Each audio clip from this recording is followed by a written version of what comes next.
മൂന്നാമത്തെ ദിവസമാണ് യേശു ദേവാലയത്തിൽ പഠിപ്പിക്കുന്നത്. ദേവാലയത്തിൽ പഠിപ്പിക്കുന്നു. കർത്താവിൻ്റെ അടുത്ത് പ്രാർത്ഥിക്കണം, ദൈവമേ, പ്രബോധനം സ്വീകരിക്കുന്നതിന് ഞാൻ മടി കാണിച്ചിട്ടുണ്ട്, പ്രത്യേകിച്ച് ബൈബിൾ വായിക്കാൻ.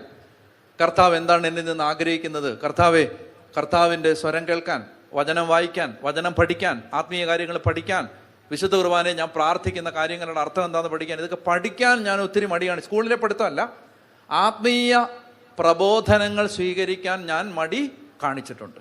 അതിനെന്നോട് മാപ്പ് തരണം. എന്നിട്ട് കർത്താവിനോട് ഇങ്ങനെ പറയണം.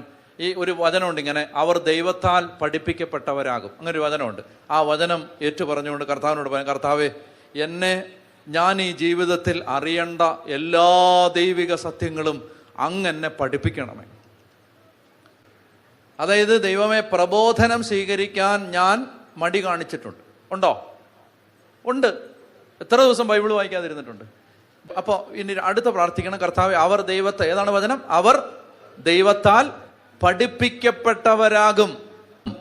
കർത്താവെ, അങ്ങ് ഞാൻ അറിയേണ്ട എല്ലാ ദൈവിക സത്യങ്ങളും എന്നെ പഠിപ്പിക്കണമേ. ഇത് ആഗ്രഹിച്ച് പ്രാർത്ഥിക്കണം.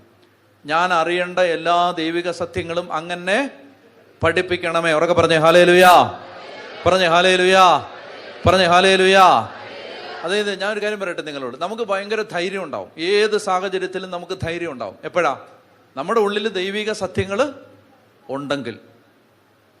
നമുക്ക് കർത്താവ് പറഞ്ഞു തന്ന കാര്യങ്ങൾ നമ്മുടെ ഹൃദയത്തിലുണ്ടെങ്കിൽ നമ്മൾ ഭയപ്പെടത്തില്ല. എന്നാ സംഭവിച്ചാലും ഭയപ്പെടത്തില്ല. അപ്പം അതുകൊണ്ട് ദൈവം പഠിപ്പിക്കണം. അതല്ല,